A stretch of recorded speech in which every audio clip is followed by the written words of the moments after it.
Hi, everyone. My name's Marion McLaughlin. I founded and organised Autistic Pride Aberdeen, and I'm here with some friends to talk about the Learning Disabilities, Autism and Neurodivergence Bill. So who would like to introduce themselves first? Everyone. My name's Marion McLaughlin. I founded and organised. And I'm in stereo apparently today. Nice. Fergus, do you want to introduce yourself? I'm going to just wait until I don't hear our live stream echoing. And I'm All right, Sophia, on you go. Okay, then hello everyone. You just press mute on your thing because I'm on here as well. Fergus, do you want to introduce yourself? There you go. Just mute your skill. Like you've just been off our experience. Yes, okay. So I'm Sofia, based in Falkirk, and I am co-founder of Scottish Ethnic Minority Autistics.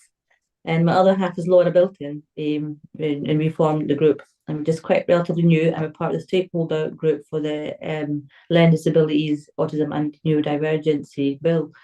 And I'll pass it over to Kabie. Hi, I'm Kabie. I'm chair of Autism Rights Group Highland.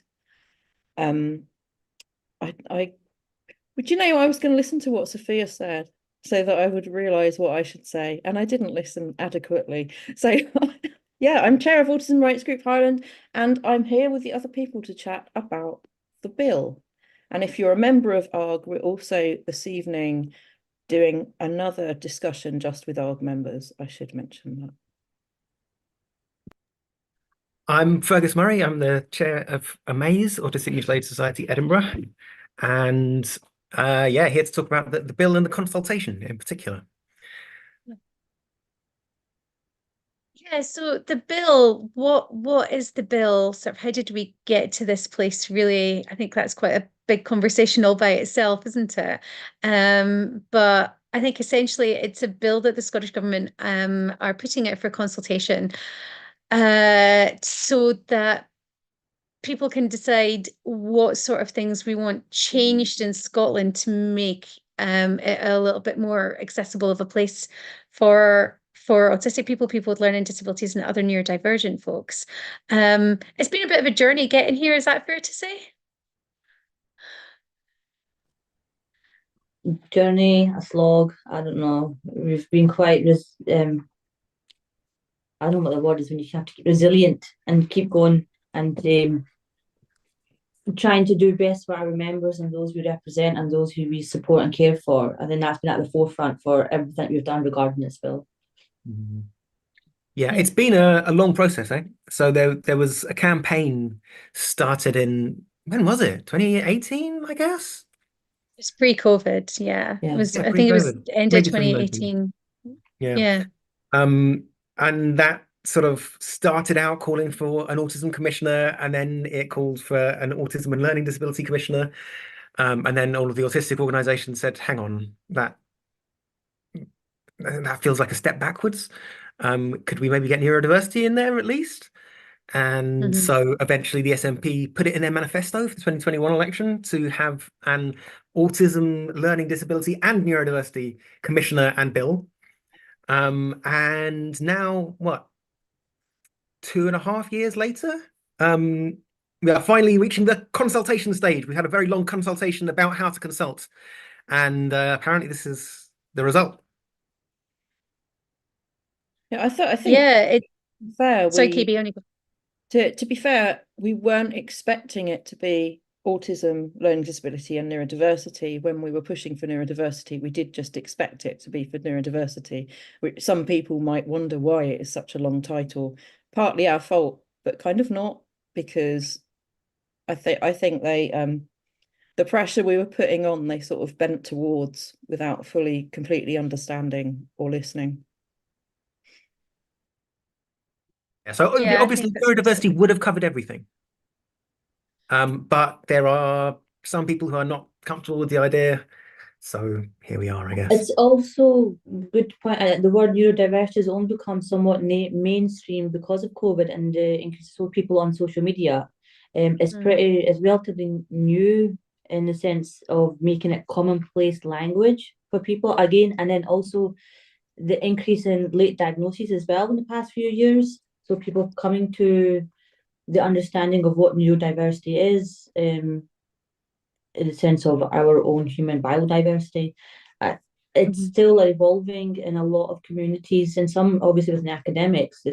It's been known for many, many years now what neurodiversity is, but not, I don't think, mainstream public. And so this word is now coming into the mainstream language quite recently. Language, I think, is really, really important for us as a community, isn't it? It's of utmost importance, and it's really essential that we get that right, and we listen to the communities that are going to be the most impacted by the bill. Those of us who are autistic, those who do have learning disabilities, those of us who are neurodivergent, and make sure that the language in it does honour how we feel and how we view ourselves, and our own culture as well. I also just want to point out quickly there, first of all, Marion, you didn't introduce yourself. Secondly, that for our audience, that we are all openly autistic people supporting autistic or neurodivergent individuals in Scotland, from different communities and different areas of Scotland as well. Yeah, sorry, I thought I did at the start saying, yeah, I'm Marion McLaughlin from Autistic Pride Aberdeen. I've done a lot of consulting on the bill with an awful lot of people, especially in the northeast of Scotland. But you and I, a couple of years ago, did how many consultation events together? Several? 3? 4? Many. I think it was 4 online, Yeah. and then we also joined other ones as well. So I mean, 4 of them. So we've spent years, the 4 of us, talking with various different organisations and member groups about this. So I think it's fair to say that this is something that we're all very passionate about. It's something that we're all sort of worked very, very hard on, with consultations with the government, consultations with our memberships, consultation with the wider public as well. So it's something that I think it's fair to say that we know a fair amount about. And because we're all autistic, and many of us have autistic family members, I think all of us have autistic family members as well. So it's something that's a personal passion as well as a professional passion. Yeah. Is that fair? Yeah. So we've got the bills out for consultation now. And it's a really big consultation. I don't know about the rest of you, but I'm finding it quite difficult to navigate at times. It's quite long, and in a sense, you can see why it was quite long, because being autistic, how it impacts your whole life from birth to death.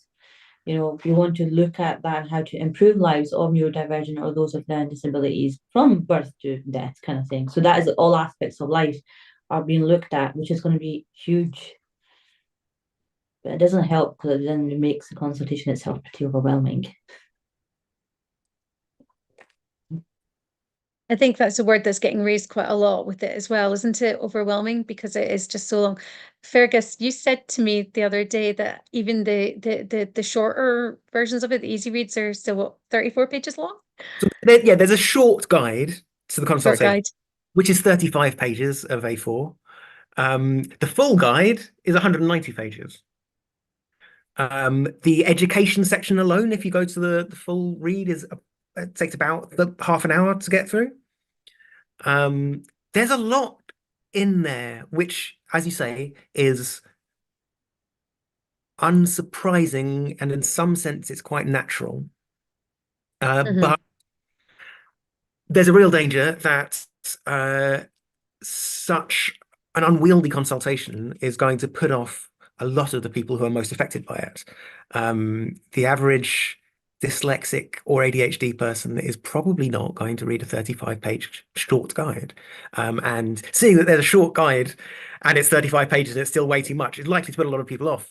Because they're going to be, oh, I can't even face reading the short guide. I'm obviously not qualified to comment on this. But I would strongly encourage everybody who has lived experience that's relevant to this consultation to fill in the parts which are most relevant to you and which you feel most qualified to comment on. You don't have to fill out every section. You should probably not even try to fill out every section unless you're feeling very ambitious. You certainly don't have to read all of the documents accompanying. A lot of our members have been telling us that they are using the easy read version because they wouldn't usually read easy read or use easy read, but they are just finding it too wordy, too difficult, too overwhelming. And yeah, I have to admit myself, I keep looking at it and going, whoa, and then closing it and thinking, I'll come back to that. But we should also point out to people that although, you know, read as much as you can put in a free form response. You can just write a letter and email it or post it in. You don't have to go through everything one after the other. Fergus, but there is an information form, a participant information form, which you should fill out if you're doing that, apparently, which has about 16 questions, and is not necessarily very easy to find. Hopefully, by the time you're looking, the relevant Scottish Government people will have responded to our email saying, hang on, you've said that people need to fill in this form, but you haven't linked to the form. Hopefully it shouldn't be too hard to find. It's definitely in there somewhere. It's on one of the links.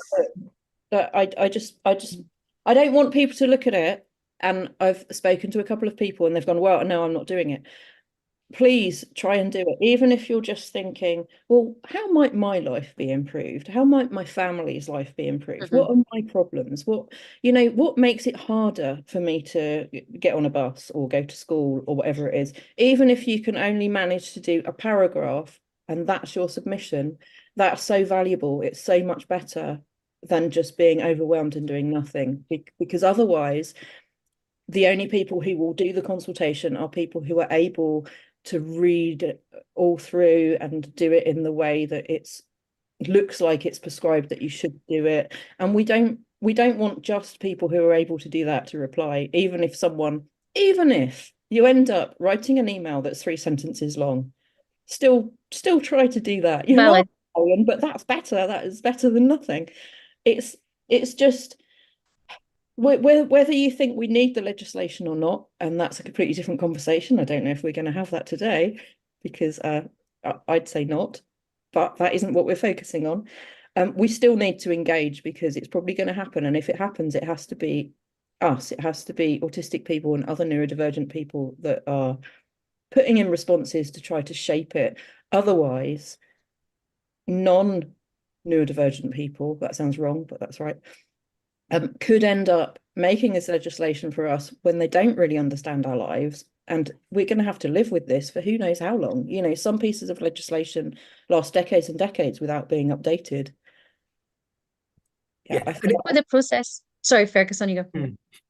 If a lot of neurodivergent people don't fill it in, then the people who we can expect are going to be predominantly, I think, neurotypical professionals. People, you know, the people who feel like they are well qualified to do it and can potentially justify doing it on work time. And I think what's going to happen after the 21st of April, whenever it's finished, there's going to be a 3-month period where they're going to take all the information together. They're going to collate it. It's going to go to an independent review, and then that's going to be passed on to the onto the politicians for them to decide what they're going to do with it. What are the recommendations from the review that they're going to go ahead with, if any, and what aren't they? So if it doesn't go ahead, or if only parts of it do go ahead, then regardless, this is a really important opportunity to have your say about what your life is like and how you want it to get better, what supports, what mechanisms you would like to be put in place so that your rights are upheld, and that they're upheld in a way that's going to work for you, that's accessible for you. And that's not an opportunity that comes around terribly often. But it's here now, so it's important that we take it and we take advantage of that.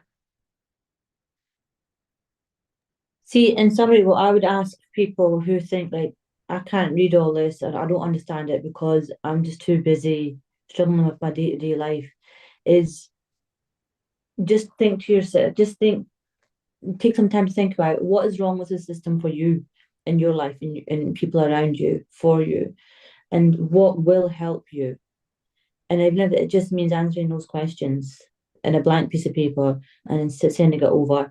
If you want to send it in an audio, we've been told it has to be in English, but if you have to send it in audio or a video format, as in if you want to do British Sign Language or other formats, then you can do an audio and email that in with the respondent form that Fergus mentioned there. It's probably at this point here with I've said before I go to the next part, I'm going to ask all you guys to say, like, what are your organisation's opinion and from the research and the work that you've been doing on the bill. We'll start with AMASE.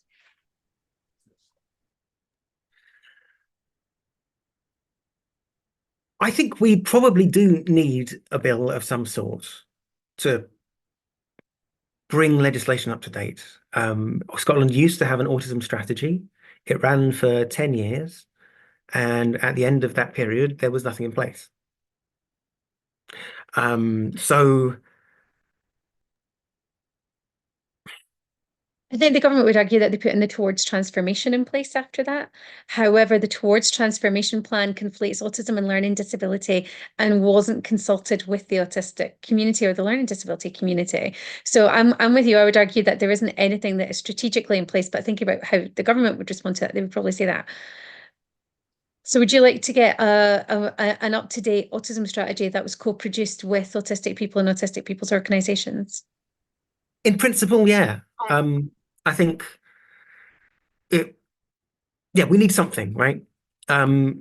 England and I think Wales have had an Autism Act for the last, I don't know, 15 years or so, maybe even longer, which sort of puts many of the same things into law that the Scottish Autism Strategy didn't exactly put into law, which sounds like it should be a really good thing, but none of that stuff has been implemented anyway. So it's worth thinking carefully about like what actually needs to happen in order for things to really get better for autistic people and neurodivergent people more broadly in Scotland. I think some of the suggestions in the bill are very sensible. There's definitely things in there that I'd love to see. I wonder how the implementation is going to go. It concerns me, but maybe it'll be great. Maybe it'll lead to all sorts of improvements to our lives. Certainly, there are enough different categories in the consultation and the bill that it ought to change some things.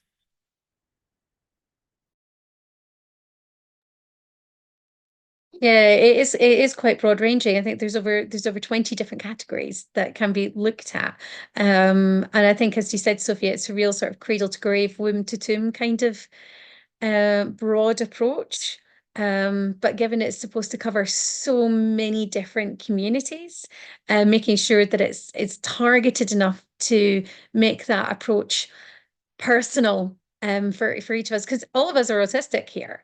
But all of our own needs are wildly different at times, and our needs change. I mean, autism is a dynamic disability, so making sure that it recognizes that evolving capacities of autistic people the way that the UN Convention on the Rights of Persons with Disabilities does, I think is really important. But because there's so many disabilities that are potentially covered by the bill, that could be tricky, I would imagine. What do you think, SEMA? ARGH, who would like to go next on your organisation? I'll say something before I forget. Not that I've got a lot to say. So the ARGH stance had been that we weren't keen on another level of legislation, another layer, because we felt that there is legislation already, and the difficulty with this legislation already, such as the Equality Act, is that people can't enact their rights. And that's the real problem. It's actually getting the legislation to work that has been the problem, rather than more legislation.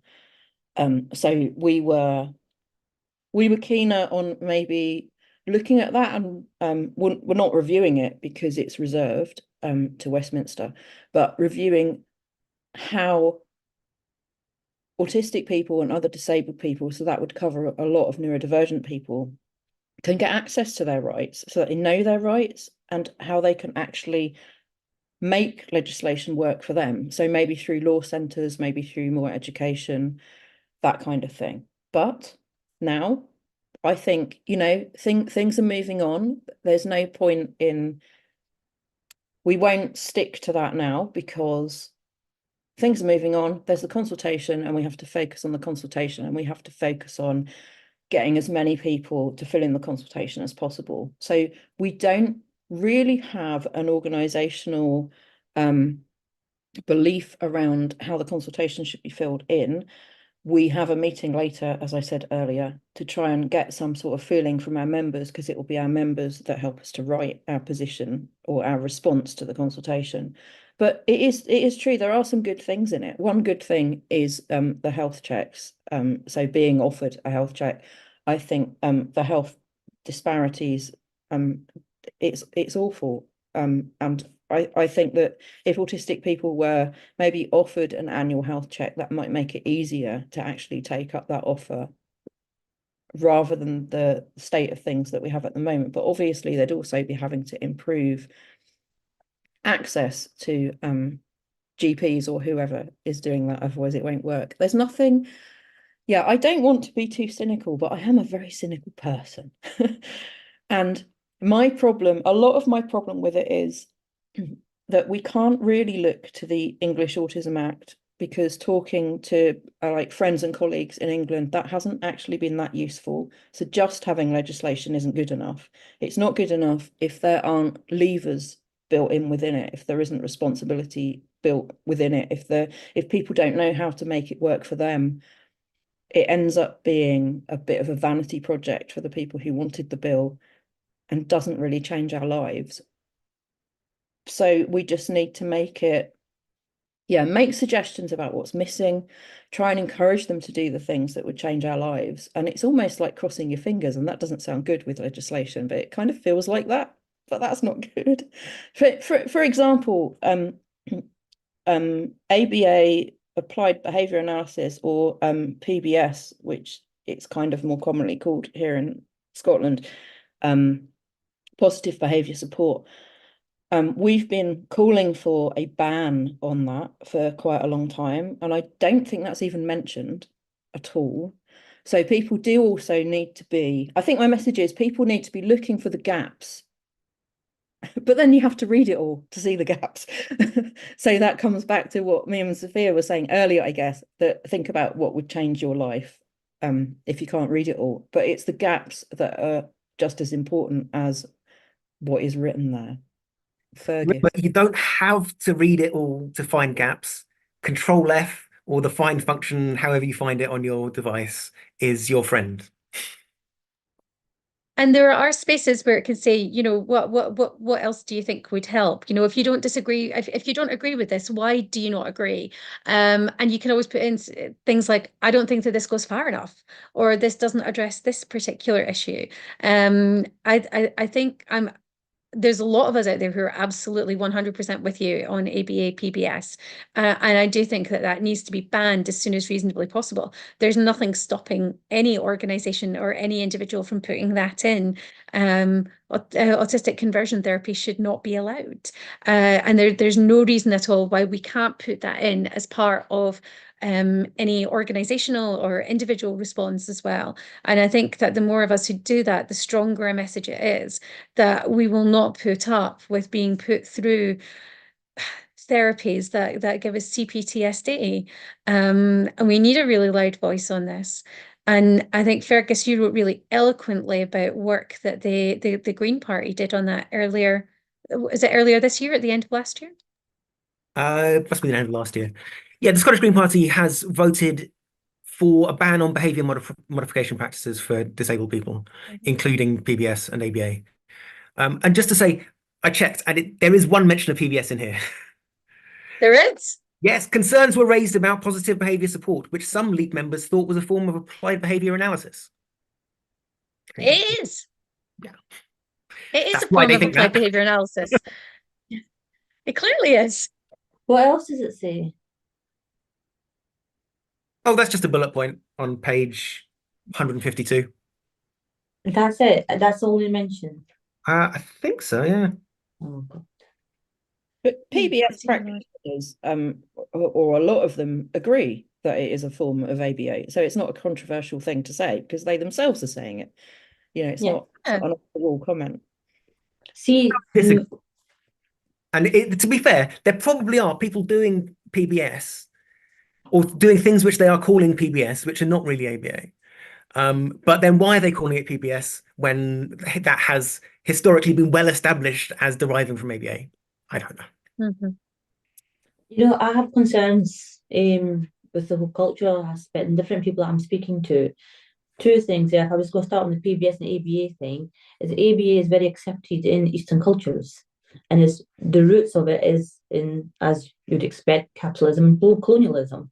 Very, very, very much of ABS, and the fact that we are all the ethnic minorities and migrant communities in Scotland are, you know, previously colonized communities, and that's why for us is a very deep-seated internal generational trauma that, you know, allows ABA to be okay, and is very much practiced back, you know, in different countries that our heritage is from.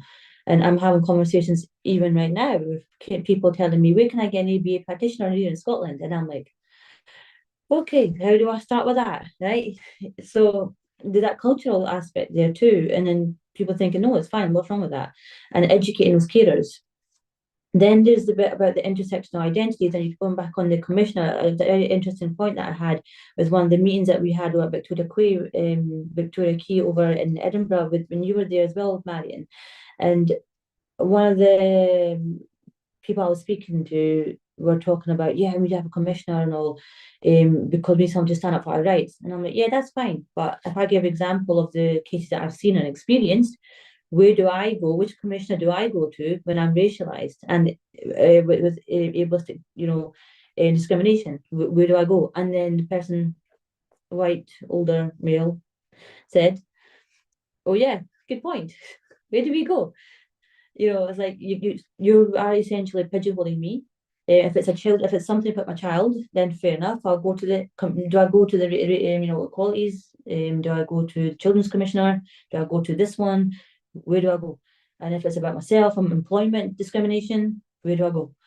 And it's too linked to that. You cannot separate those parts of me and how people perceive me. So it's not just about how I experience the world, it's about how people experience me and how that stops me from living a proper full life as compared to somebody who was not like me, who was white and cis and male and not neurodivergent, you know. So that pigeonholing concept really needs to be called out for, that you can't put me in there, because I'm still stuck with too many places to go, and therefore I go nowhere, and I'm still left again discriminated against. And then the whole, we want to empower and support the lives of autistic people, isn't going to really happen. So that's not our bit there. And then when it comes to the whole consultation, SEMA are trying to gather, and we have got quite a lot so far out of 10 languages, our translators. I've got probably 2 left, maybe 1 or 2 people left. I'm going to put a wee pitch out here. I'm looking for a non-European French speaker, and perhaps Swahili, maybe. But what was it? I've got a Mandarin. It's on our Facebook page there. Bengali. But I'm trying to. Which one was it? Igbo. Bengali, no? Oh, the Bengali, yes. Because I've got somebody who will be amazing, because he's an autistic Bengali translator himself and an advocate, but he's not based in Scotland. So I will get his support too. One of the Arabic speakers looked at this document, as you were saying, about 30 odd pages, and she goes, how am I supposed to translate that in 30 seconds or 1 minute? Like, what the hell? Right? And it's like, okay, we will need to do some sort of magic where we can transform this huge bit of legislation here, the bill of it, and to make it somewhat understandable in all these different communities of varying literacy rates, which is why we're keeping it audio rather than written. Because I know in the Arab communities, both Arabic and the African communities that speak Arabic, they're probably higher literacy rates compared to South Asians. But if I just keep it as, I'm not basing people to have good literacy rates, quite rightly because of myself, doesn't matter how many degrees I have, looking at that document, I'm already put off and I can't read that. It doesn't really matter how educated I am, a barrier is different sorts. It's not just about literacy. So having an audio in different languages is what we're trying to work on the next couple of weeks, just to let people know that the bill is there, the consultation is there, who is it for, why it's important, and even like our various ways of responding as well, like the audio. So if someone wants to respond in Urdu or Arabic, I will try my very best to get my Arabic or Urdu translator to try and give me a translation of that. That's what I could offer. But the government themselves are saying that any, like I said before, it has to be English for them. So we're stepping in because we know that that's just not good enough. That we need to be able to explain things in our own language. Like when I'm really, really, really down to the core, peed off, and I have the zero ability to actually articulate myself, I turn into the Punjabi mother. And I'm just, all the Punjabi comes out, man. There's no English. I go back to my default. And I have a Palestinian friend who does the same. When she's getting really annoyed at her little kid, out comes the Arabic. Right. So when you're really stretched and you just cannot articulate, have that brain power to do that, you really do go back into your default. And if you look at people from our communities, they already are marginalised anyway, regardless if they have disabilities or not. And you add that on top, and then the other discrepancies on our healthcare, education, police and justice. It's just too much. We're already firefighting, and at this point, you know what my worry is, and I was discussing this with Shabana from Coalition of Carers yesterday, was what I said was we're firefighting so badly that house is on fire. We will reach to any sort of utensil that will help extinguish the fire, regardless of how useful it is. We're not going to look at that because we're so focused on trying to survive. And that's a very, very scary place to be, but there's a lot of us that are in that space. That's quite concerning that there's not many areas where if you want to feed in a language other than English, where you're going to get support, because I haven't heard of any support from anywhere apart from SEMA. And if anybody does know about any other places where people can get support, please do let us know so that we can pass that on as well. Because regardless of what language you're most comfortable feeding in, if you're living in Scotland, if you're neurodivergent, you should have that opportunity to be having your say, shouldn't you? That's human rights-based approach, right? This is what we've been arguing from day one, approach. is that we need to have a human rights-based approach. We need to think about whose voices are not being heard and whose voices actually should be weighted. Another point that Shabana put in there is the government going to actually weight responses? Like whose voices really, really need to be heard? Are they going to come first? Well, they're going to be the hardest ones to take, to bring in, are the ones that are the most valuable ones to bring most impactful change. The other one, if I finish up, I'm going to forget this about, is that I'm also working with Soloco, is it? With Kirsty. Yeah. Working with them, and I'm planning to do organisational webinars for different ethnic minority run organisations in Scotland. And now I know that a lot of them, well, majority of them, will not have a target audience of learning disabilities or autistic neurodivergent people, but they will have those people in their membership. So my ask is I will be emailing out as many as I can, but if people can get in touch with myself to join on a webinar that I would like to do to help them understand, the organisations themselves, to understand the consultation and the bill and how to respond, how they can help their members as well, to try and infiltrate, as best what I can say, disseminate the information, you know, as best as possible from somebody who has lived experiences and working on the bill and, you know, the stuff for the past few years there. Yeah. And I'm wondering if any of the regional equality councils might be able to give some support in some of these areas as well. Citizens Advice might be able to provide support as well. So there might be some other places that you can go to, but do they know about the bill? Are they supported to help people? We should be putting them in touch with Soloco as well. But yeah, I think that there's an awful lot of things that the people that we've all spoken with would really, really like to be seeing. And if you're not seeing it within the bill, that doesn't mean that you can't add it into your response. And I think as well, there's a lot of people who may not necessarily want to put in an individual response. They might find it easier to put it in as part of an organizational one. And I know that AMASE and ARGH are for the local areas, but you can also have memberships for associate memberships for people who aren't in the local area as well. So people could join as an associate member and still be able to contact yourselves about what you would like in as an organizational response. Would that be fair? Well, yeah, we're not tightly like ring fenced within the Highlands. Our treasurer actually lives near Glasgow, so we're not. The look of horror.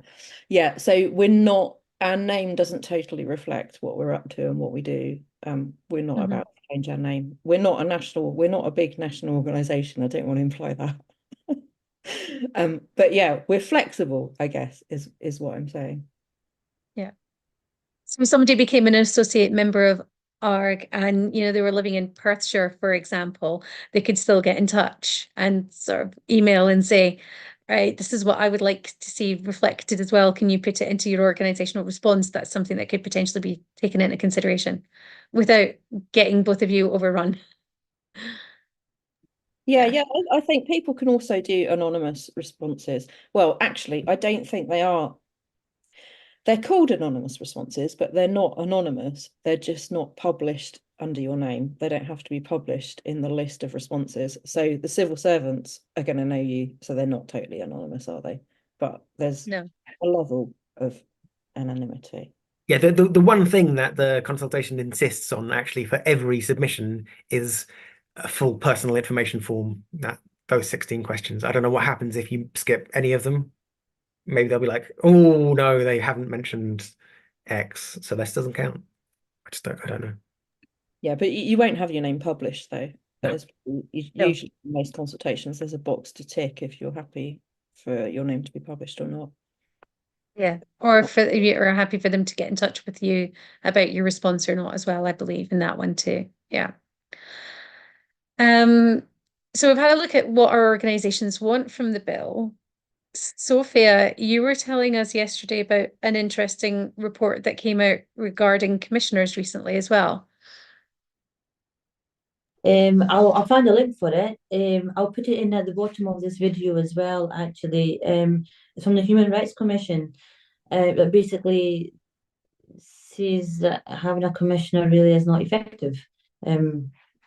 It's quite an interesting official document stating that, something that we already know. And then people have lived experience in all aspects of life in Scotland could say that they went to the Children's Commissioner for 𝐋𝐢𝐧𝐬𝐿 reasons and what's come out of it, or the Equality Commission. They themselves, it's quite ironic that the Equality Commission are actually saying that, but there's evidence to suggest that, this is not anecdotal, basically, is what I'm trying to say. So I'll put a link into the at the end of the video. Yeah, I have on several occasions actually asked the Scottish Government why they feel that a commissioner or commissioner would be useful, given that, for example, the Children's Commissioner doesn't seem to have been particularly useful for autistic children in school. Doesn't seem to have been much movement there, doesn't seem to have much been done. And that, commissions will sometimes take on test cases to take to court to set a precedent, but they will only they'll kind of like pick which ones they think might work. And often they are settled out of court, so they never set a precedent anyway. So they might impact positively on, it's really a handful of people, a very small number of people. But I was asking, why would this really change people's lives? Autistic people sitting at home now today, how would that impact on their lives? Why is it going to be better than current commissions? And I've never got an answer. They just can't answer. They don't know. There's nothing. Oh, it would be great because isn't coming. So yeah, I'm not seeing why it would make an awful lot of change. And it also, it kind of highlights, it almost makes me feel like it's almost a justification of, oh, well, of course the Children's Commissioner isn't helping autistic children because they're not an autistic commissioner. It's almost like we've almost got that problem before we've got an autism We have that problem now. If we have an autism commission, it's just going to be like Sofia said. I can see people just being part. Now, yes, you've come to this commission. People. Actually, because X, Y, and Z. What you need to do is go to the other commission, and people just going round in circles and it not improving things. I really wish that there was some mechanism for someone somewhere to be able to take on individual cases. But that's, I think, coming back to what I was saying about people having a difficulty enacting their rights. If you know, it's one thing to know what your rights are, not everyone does, but even if you do know what your rights are, being able, having the energy to, knowing where to go and actually getting someone to listen to you, to be able to do something, I can't see how that would be improved. But I am being very negative again. But I can't see it, and I have asked and I haven't got an answer. There's just a really difficult question, isn't there, of what would actually help? Because we've established that legislation without teeth doesn't really help. Legislation, even if it has enforcement mechanisms, but like nobody can afford to use them, doesn't really help either. In principle, like a commissioner could raise awareness of people's rights, maybe, or make the commissioners could already do that right now. That are like systematically flouting human rights, a little bit nervous about doing that. I don't know. If we've got the Equality Bill, the Equality Act, right, and that's not helping us, what's going to help us? Like, if there's people who are denying access to education for our children, or access to diagnosis, or adequate health care, because they themselves, the frontline people are ignorant, don't believe us, or these kind of things, then what we already have today, how can something new help that? Because we already have legislation. And one thing Shabana was saying yesterday was, it's a shame that in our society we need to have legislation to make people treat other people as humans. That's sad. Shocking, isn't it? That's sad, really. Like, treat me like a human. I have this need. Please, could you meet my need? And I'm not lazy or manipulative just because I can write and talk, or I don't have, extra needs just because I'm educated. I have a family. There's like, don't bring your prejudices to the table. Or why do I need a law to make you more open-minded and empathetic? That's where we're sitting. That's terrible.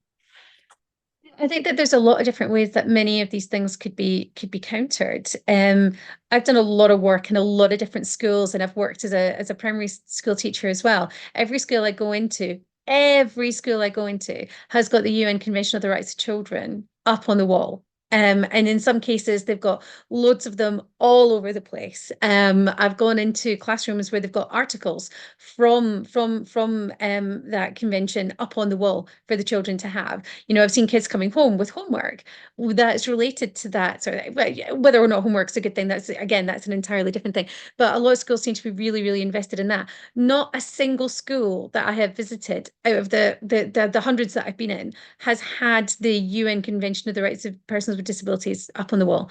And whenever I ask the schools about that, they've never heard of it in the first place. And they'll talk about, I know, Fergus, whenever I talk about it with them, they had absolutely no clue that there was additional protections and additional rights for autistic and otherwise neurodivergent children, for disabled they knew about protections for people with physical disabilities, but for neurodivergent folks, they hadn't thought that these things necessarily had applied in the same kind of way.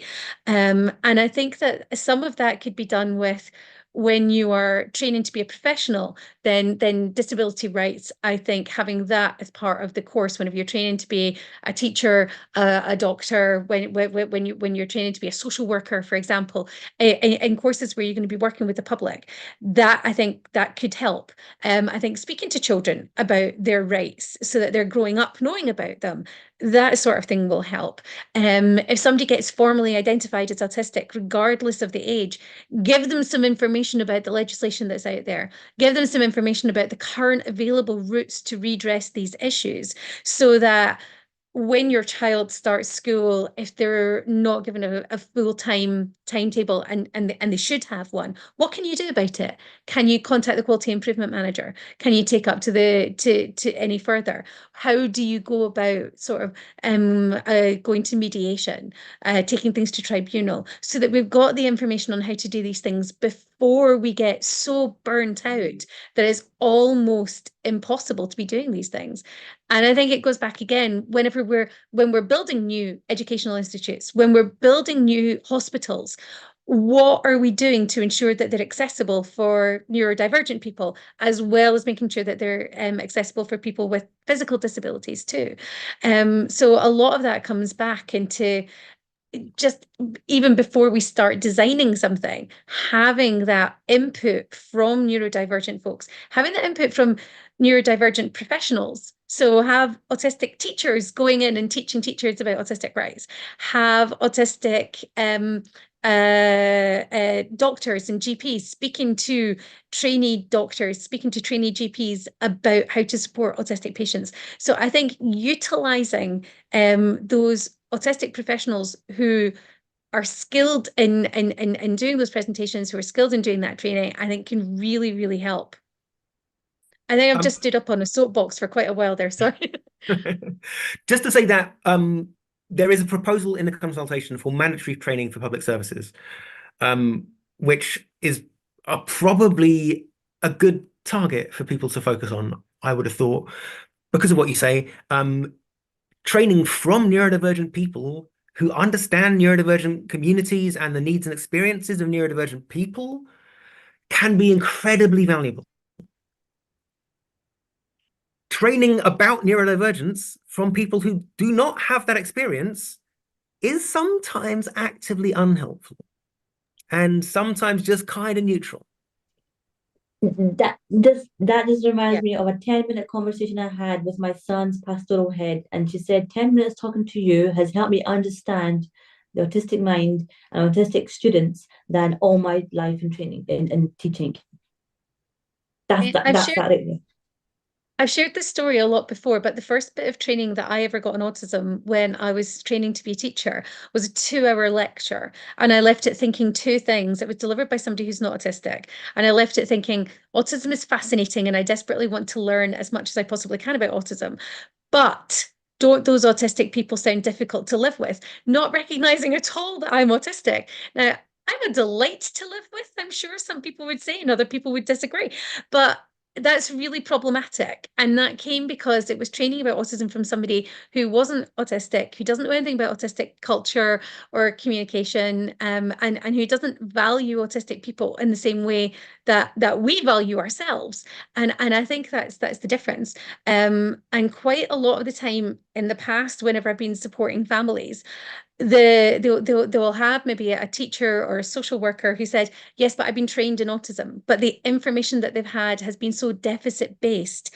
And I know one family in particular, their child had 2 pupil support assistants who were working with them, one who was trained in autism and one who had no training at all. And the one who had no training at all treated the child as if they were competent, capable, intelligent young person that they were, whereas the one who had the training spoke down to them, baby talked them, denied them opportunities. So you can imagine which one the child preferred working with. I mean, it wasn't rocket science. So sometimes training can be actively harmful, I think, in an awful lot of cases. So I guess you could argue I'm a bit biased, but as somebody who is autistic and has done a lot of autism training, one of the main bits of feedback that I've gotten is that hearing directly from an autistic professional who has done a lot of support for autistic people is transformative in a way that you just don't get. I've done anti-racism training, had it led by somebody who was white, and I've had anti-racism training led by somebody who was Black. And again, the anti-racism training led by the Black trainer was much more effective, because they were able to really draw from their own lived experiences and bring it to light in a way that I don't think anybody else possibly could. I think this is something close to a universal experience for any autistic person who has done a bunch of training about autism and neurodiversity. The most common bit of feedback is like, wow, that was so much better than all the other autism training I've had. And I think, okay, I like to think that the people doing training with me for AMASE are all pretty good at our jobs, but I do think that it makes a huge difference who it's coming from, who designed it. I think it's probably worth talking a little bit about the context here. Yeah. So England has fairly recently introduced mandatory training for health and social care staff. It's been to some extent co-produced with neurodivergent people, but not really led by neurodivergent people, and it's specifically autism and learning disability training that they're doing there, and it's only for health and social care staff. So the proposal on the table in the bill, which is potentially really good, is to have it for other public sector areas as well. They mentioned police and prison staff, the education system, and it would be a broader approach talking about neurodivergence as well as learning disabilities. And that should say including learning disabilities, but the fact that it doesn't says something that I'm not going to get into. So yeah, it could be a really good thing. And it would be a tragedy, I think, if this bill goes through without something solid about that, including a requirement that it be co-produced and delivered by people with lived experience, or at least involving closely people with lived experience in the delivery. No, I'd go further than that. I'm very wary of the words co-production. Because I've seen what people think co-production is, and it's not what I think co-production is. So I would be, I'd be more inclined to be designed, delivered by, led by, you know, using those words rather than co-production. But also, like you said, people who understand community and have lived experience also probably have professional experience, not maybe individuals who are just autistic and maybe don't understand the landscape of the place that they're going in to train. I don't know. There are ways of doing it that kind of add value, I guess. That's a horrible phrase, isn't it? But you know what I mean? Co-production. Co-production can often be, oh, we've got an autistic person sitting at the table somewhere. We sometimes listen to what they say and they're here. So, you know, that token autistic. Yeah, it can be that. It makes I think it makes it too reliant on that the individual setup, rather than, I'd like to see something a bit more hardwired, I guess. I think involving disabled persons organizations should be bare minimum as well. You know, if you don't have the disabled persons organizations feeding into any mandatory training, then you're really missing a beat. And I think people have to realize that. And again, I say this as somebody who's done a tremendous amount of autistic-led autism training. It takes a lot out of you. It's a very emotional kind of thing.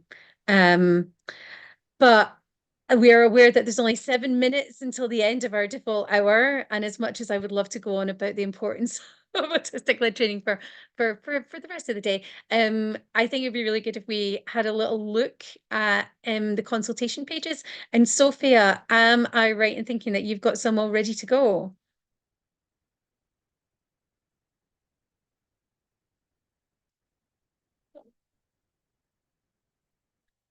Let me unmute myself. I need to unmute myself before I can actually change my screen. I also want to mute, you know, it's a bit silly. Right, okay, start on broadcast. 3, 2, 1. Okay, I'm broadcasting.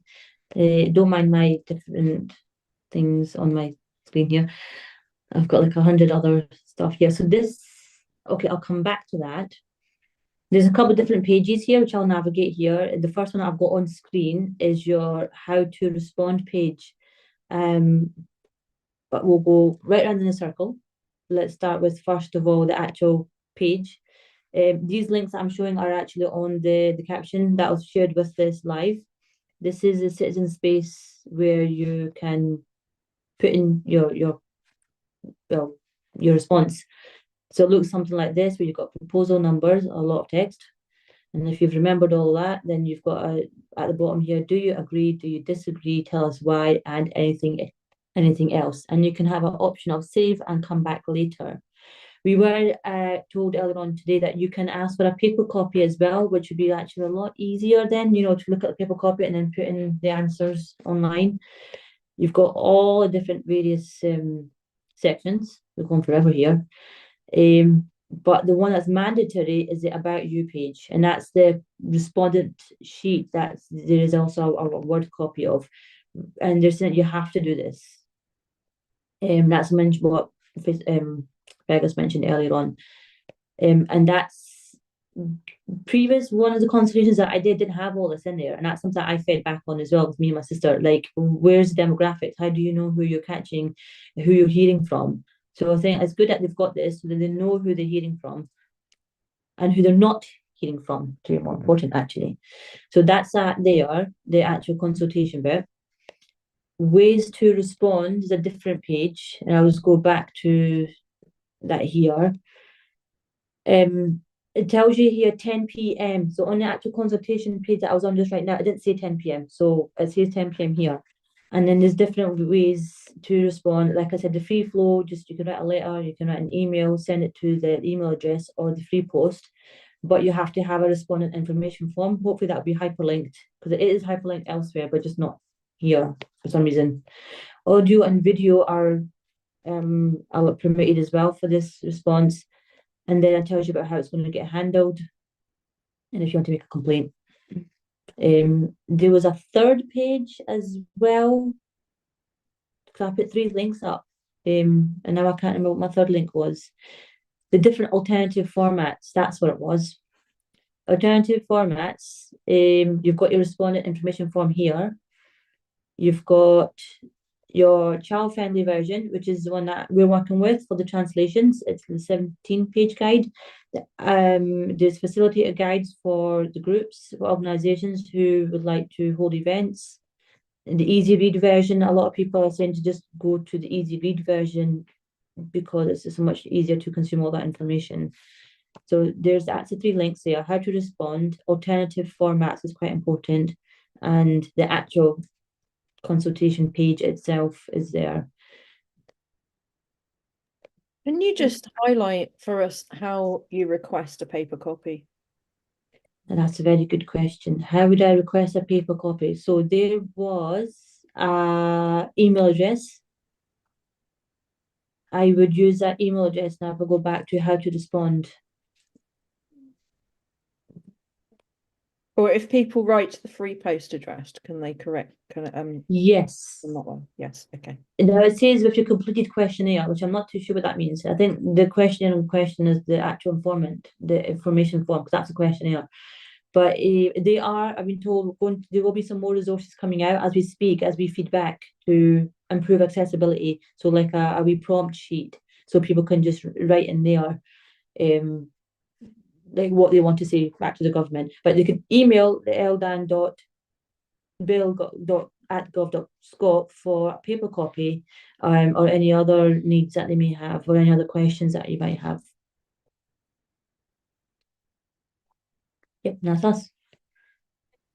Thank you so much. I think the last thing that we quickly wanted to say to people before we finish off was filling it in, we know, can sometimes be hard. And if you're going through things that have been really difficult and thinking about the struggles that you or your family have had, that can be really difficult. So before you start filling it in, plan in some self-care for yourself afterwards. You know, get yourself a nice hot, sweet cup of tea, queue up a DVD of one of your favorite TV shows, or get that live streaming service ready. Make sure that you've got maybe like a cuddly toy or something like that that you can sort of use as an emotional support. Get your pet nearby you, whatever it is that's going to help to make you feel better afterwards. Plan on going out for a walk, something that's going to make you feel good afterwards, because filling out some of these things might bring up some difficult memories, and we know how hard that is, because we know that whenever we fill them out, we're going to have that same experience too. So I don't know about the rest of you, but I'm definitely going to have the hot cup of tea, definitely going to have a cuddly toy, planning a walk, and watching some Star Trek. Have you guys got something planned for yourselves afterwards? Probably a maths lesson. Probably math. That's like candy for you. You love maths lessons. That's going to help you so much. Yeah. Absolutely. I'm Fergus, going to take it in chunks and have tea breaks, I think is my plan. I think I'll take it in chunks as well. And I think maybe I'm going to start with what's wrong with the system and what will help me, and then I might break it down from there. But I'm also looking to have individual conversations with people that I do know who will definitely struggle to take time out and just do it over a cup of tea and help them like that. So I'm going to actually do a slightly individual approach to with people that I know personally, and then also help other organizations and try and do the translations as well. So yeah, that'll be busy. and try and do that, focusing on what's going to help as well as what's gone wrong. So what is going to help? Yes, Yeah. what's So, going to help? Fergus? Yeah, pretty much the same. Breaks and plenty of tea. And Talking to you, love. so we've got until the April 21st to finish it. 10 p.m. I'm hoping that it saves responses, so you can come back to it later. But I haven't actually tested that. I haven't tested it. It does do that. It does do that. does? Yeah. Yeah. So that helps. So we've got about 7 weeks, which is, long enough to fill out one of the questions every 2 days to get through the whole thing if you wanted to. And I'm really hoping that I do start soon rather than my usual, I've got 7 weeks. Don't suggest anyone does that. But again, just don't bother never. about all the sections. You don't need to. Yeah. Do if you want. Well, but the 4 of us can always do some body doubling, like message each other and say, I'm doing some of the some of this just now, and then that might encourage the rest of us to try and do a little bit. So for anyone who's watching at home, if there's anyone that you can sort of message and say, do you want to fill it out together? You don't have to fill it out entirely by yourself if you've got someone else around you who can be there, and they can fill in their own response while you fill in yours. I'm sure that goes for anyone in our organizations as well. If you need company helping you through it, then get in touch. Absolutely. Cool. Hey, I think Thank that's you so end much, of our everyone. live. Yeah. Thank you. Yeah.